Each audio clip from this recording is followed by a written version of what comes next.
This will likely be the first time in our lifetime that there can be a successful private-public partnership around a technology issue.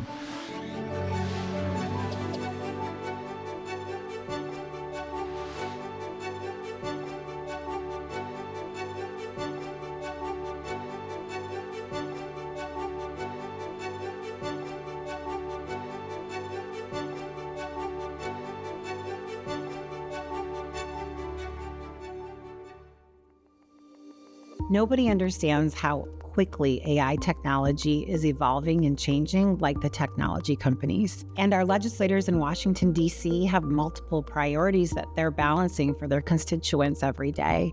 And so it's essential that these two parties come together to build legislative frameworks and guidelines and policies that are durable and that can change as the technology evolves. If you look at the demographics of Congress, many members that serve, especially members that are in places of seniority, to look at these advancements, to even regulate these advancements, they didn't grow up in the digital age. They didn't grow up in the 21st century. Washington, D.C. needs Silicon Valley. They need their partnership and they need their help. The only way that we're going to figure out how to use these tools in a responsible and ethical manner is if you both have the private and the public sector working together.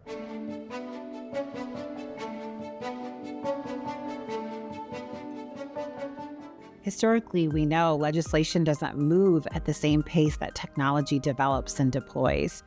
And so the question for companies is, what should you do in the meantime? Number one, you should be a part of the dialogue in government circles globally so that you're ensuring your voice is heard, you're advocating for your customers and your employees. You want to be a part of that dialogue and you want to shape the outcomes. But we shouldn't wait for that. It's up to companies to make sure that they have their own guidelines in place, that they're governing themselves in ways that are responsible. The companies have a unique opportunity to guide this discussion. I think that they have an opportunity to work with members of Congress and with the administration in a way that, unfortunately, companies do not always get the chance to do. There is an opportunity for companies to be leaders, to be trusted, and that will be a competitive market advantage as this technology deploys more broadly.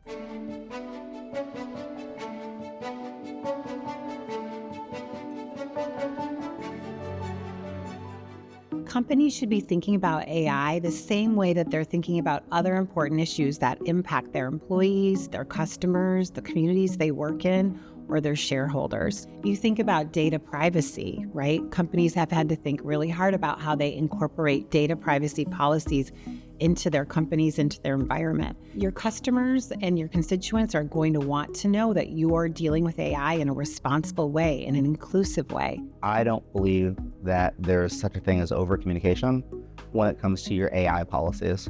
We've seen through polling that there's a trust deficit. Even though people are very excited about these new advancements and about this technology, they're a little bit scared. And so talking about how you are deploying AI, talking once again about how you're being responsible and how you're being ethical, internally and externally, is only going to bring you more buy-in. And that's what we really need.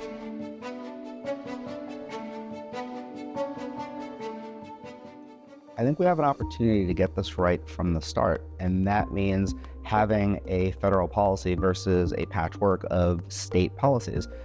If you look at data privacy, we've got 30, 40 different states with different data privacy laws. That's confusing both to the companies and to the customers. There's no reason why you should be in California and your data is being regulated in one way, and you move to New York and it's being handled another way. And I look at AI in the same way. Customers, Americans, they should know what are the guidelines on AI, and there should be one set of guidelines that are agreed upon by both the federal government and by these companies.